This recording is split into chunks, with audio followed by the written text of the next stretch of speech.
thought of going over this video during editing and trying to figure out which alters were here is stressful to me. So it's very unlikely I don't even know if I can list them.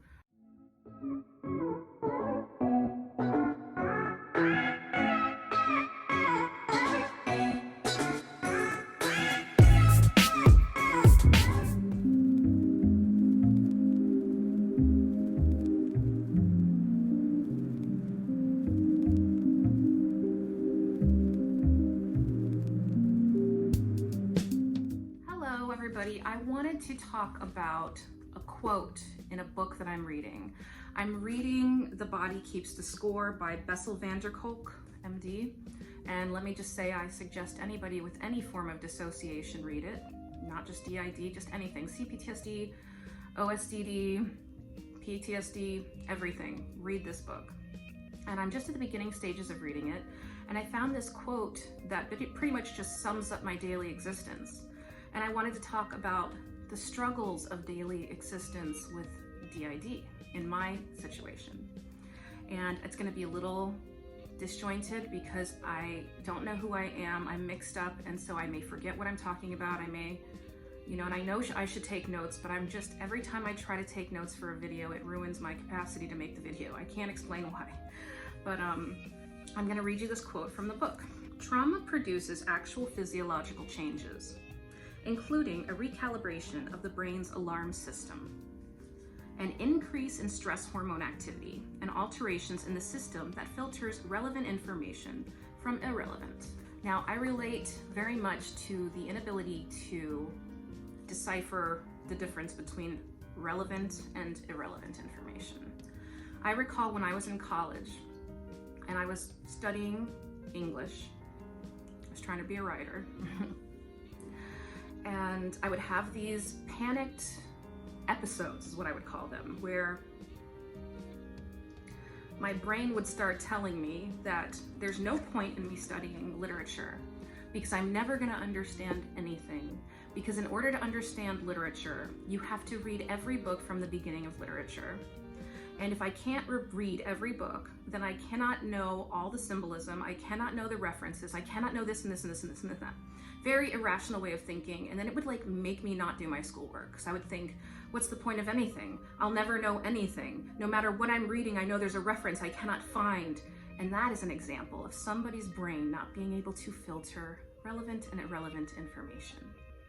Because it's really illogical to think you couldn't know anything about literature without reading every single book in the history of literature. It just is not a rational thought, but this would literally affect my ability to function and do my schoolwork at times, not always. And so I totally relate to that. I never would have known, and if I hadn't read this book. And so, continuing. We now know that trauma compromises the brain area that communicates the physical embodied feeling of being alive. Yep, totally agree with that. I've had a lot of issues with feeling alive in my life. It's devastating not to feel alive in your own body. You feel disconnected from the world. It's sort of like depersonalization almost, and it's not something you can think your way out of. It's just how your body is. These changes explain why traumatized individuals become hypervigilant to threat at the expense of spontaneously engaging in their day-to-day lives. Now, this one I really wanted to talk about because this is one of my biggest struggles as a DID system and a traumatized person. I struggle immensely with engaging in my day-to-day life. So many parts. Okay, when in my system, there's a lot of fear. I have littles that are terrified all the time. And if you read about trauma, you find that fear is a huge driving force for a lot of things. And so my littles are almost always terrified. It doesn't matter what it is. It could be, we have to go to the store. But I don't know if I can go to the store. I don't know if I can do all the process of like walking and people will see me and like buying all the stuff and doing grown-up things. I have littles that they can't do things like because of their level of constant and persistent stress. And so I find myself doing things like I get up in the morning. All I want to do is function. I want to get up, take a shower. I want to eat a meal, read a book, make a video, go for a walk, create a piece of art, do whatever it is that makes your life worth living. In every instance, it's difficult for me. This right now, making this video is difficult for me. I'm nervous, I'm anxious. There are other parts around that I don't know. It's like a soup, it's a foggy soup. And I have to often work and push my way through these things in order to do it. That's why some videos are better than others. You know, some parts are just totally natural in front of the camera. Other parts are just blah, blah, blah, you know, like have trouble with the anxiety of who's gonna see the video. And so this inability, oh God, this video is so bad. This inability to engage spontaneously in my environment has crippled me more than I can say. And I think when I was younger, or I think maybe it's because before I knew I had DID, I thought I had one intention, because my amnesia made me think that I had one intention. You know, even though if you look at my life, I was a I was a published poet. That was a career path I was seeking. Then I was a stand-up comedian. You know what I mean? Like, I did a number of things that didn't seem to like mesh together to show the disjointedness, I guess, of my intentions, which I didn't realize at the time. And see, now I've lost track of what I'm talking about. So this video is basically just going to be a video of me showing you how I'm trying to make a video despite not being able to make a video. And the anxiety that is really driving this one. So here's another quote that I like. It says, "This also helps us understand why traumatized people so often keep repeating the same problems and have such trouble learning from experience." That was huge for me. Because I found that, I remember before I knew I had DID and how I would try to explain my situation to doctors. Because doctors often felt I was intelligent. I was very intelligent. So why was I doing all of this stuff? Why am I behaving the way I'm behaving if I'm such a smart person? And the way I used to explain it to doctors, because I didn't know I had DID, was, it's as if my emotions and my logic are totally mutually exclusive to one another. It's as if my emotions and my logic do not know each other. So I have moments of being completely clear and logical, and I would never do something ridiculous. And then I'd have other moments where everything just goes wild and things happen. And that's how I would explain it to doctors. And I can say that they often had, I think they were suspicious about that. Like, well, how could that be the case? And I never understood it. I just knew that's what I experienced throughout my whole life. And it shows up everywhere in my life. You know, like, one minute I would be working on a research paper. Then 20 minutes later, I'd be walking out the door to go to a club, even though I had a paper due, you know?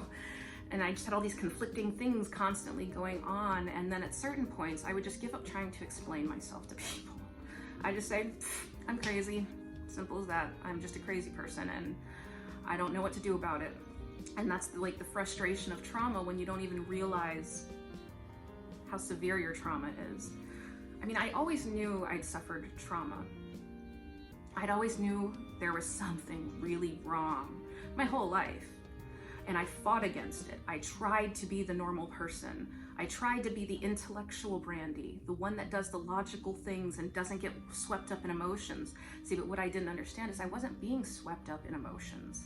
Other parts were taking over and being who they were, which my brain, when I was co-conscious, interpreted as being swept up in emotions and carried away to some other situation. And let me see, I keep forgetting what this, like, my brain is like, I have like a 5-second memory right now. I don't know why. I guess this is gonna be more of a video just like witnessing what it's like when you have like a goldfish memory. And that's another thing I used to say to doctors sometimes. I'd say, I'm a goldfish, I don't know anything. I can't remember anything. And I remember saying that to one of my psychiatrists before he was my psychiatrist, and it's literally the reason he agreed to be my psychiatrist. He said that was so funny that I thought I was I didn't think I was a goldfish. I thought I had the memory of a goldfish. And I would also, you know, also talk about how I thought I had early onset dementia, but I knew I couldn't have. I was in my 20s, you know, just stuff like that. Oh, God. So, okay, so really what this video is about is me trying to push past the need for lots of parts of me not to engage in daily life and make this video. So that's why it just, it's very difficult for me. It's very difficult. I can't keep track of what I'm thinking about, and I keep going back to this book, and I'm totally just, I'm gonna forget everything.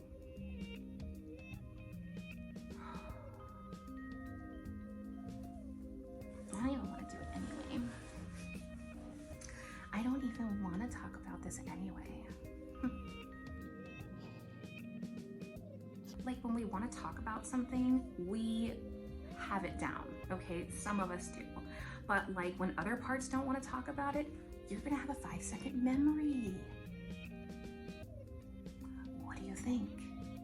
So good luck with making this video with your 5-second goldfish memory. I don't know who I am.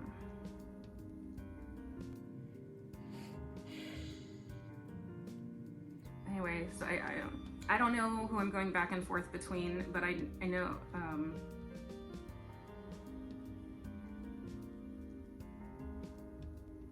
so frustrating. Well, my brain keeps going blank, guys. Not every video is gonna be a winner. What can I say?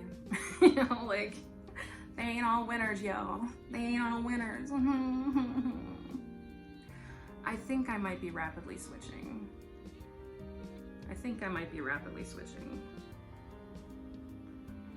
But see, this is the kind of stuff that happens when I try to push past those trauma barriers to engage with my life and do the things I want to do, like make videos, like write a memoir, like make a piece of art, like go for a walk. The simplest things in my life are ridiculously difficult because my whole neurological system is wired incorrectly due to trauma. I mean, I really think you've probably seen about 4 alters here at this point. And honestly, I don't even know if I could name any of them. Like, I don't know. I'm just so tired of trying to figure out who we are all the time. It's so frustrating. Like, my least favorite question is, which alter are you? Which alter are you? I do not like telling you who I am.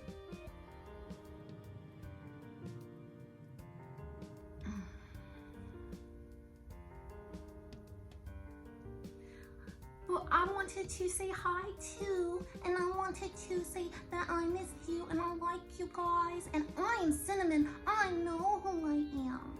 I know.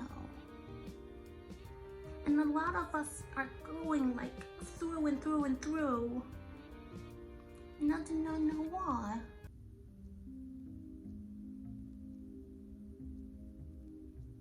So I don't know what's going on. I intended to make this video about the struggles of, oh God, now I can't remember. Okay, apparently I'm not supposed to be talking about this. I don't have a lot of internal verbal communication, although I have heard my alters once. It was very trippy. So sometimes it takes me a while to realize I'm not supposed to be, or certain parts of me don't want me to talk about something. And so I think what you just witnessed in this video is the refusal of a bunch of alters to allow me to delve deeply into the subject matter that I thought I could delve into without a trouble. And that's where the confusion of DID comes in. I don't always know when I shouldn't be doing something. I don't. I just go for it if I can, which is not as often as I'd like. And then I guess sometimes I get stopped.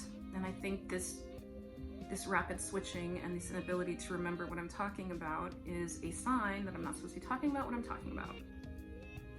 But I tried, y'all. I tried to make a video. Oh my God, so ridiculous. I hate DID. Like, you guys don't know. I did not want to be a professional DID mentally ill person. I did not want to be a professional patient. I wanted to be a successful, independent writer and professor, okay? That's what I wanted. And this is what trauma takes away from you. So I am reduced to attempting to make videos that apparently I can't make. And there's nothing wrong. I think videos are wonderful. No, video is fine. Everybody makes videos, you're cool. I'm just saying that it's not what I wanted to do with my life.